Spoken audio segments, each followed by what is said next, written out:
गेल्या वर्षाच्या तुलनेत जानेवारी ते जून या 6 महिन्यात कोल्हापूर जिल्ह्यात हिवताप, डेंग्यू, चिकुनगुनियाचे रुग्ण बरे होण्याचं प्रमाण वाढल्याची माहिती जिल्हा हिवताप अधिकारी व्ही.एल. मोरे यांनी दिली. 6 महिन्यांच्या कालावधीत कोल्हापूर ग्रामीणमध्ये 37 डेंग्यू आणि 30 चिकुनगुनियाचे रुग्ण बरे होऊन घरी परतलेत.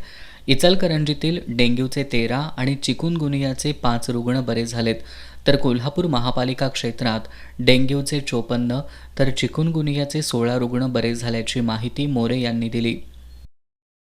गेल्या वर्षापेक्षा चिकनगुनिया आणि डेंग्यूचे पेशंट कमी झालेले आहे. तर आपल्या सगळ्यांच्या सहकार्यामुळे यामध्ये थोडी घट झालेली आहे. तर याच्यामध्ये फक्त परिसरामध्ये स्वच्छता ठेवणं आणि गटारी वाहती करणं, वेंटपाईपला जाळे बसवणं, कोरडा दिवस पाळणं, त्याच्याबरोबर गप्पी मासे सोडणं, हे जर कार्यक्रम आपण आपल्या लेवलवरती घेतलेले आहेत तरी लोकांनी सहकार्य करून ह्यामध्ये अजून घट कशी होईल या रुग्णांमध्ये त्याच्याबद्दल सहकार्य करावे ही विनंती.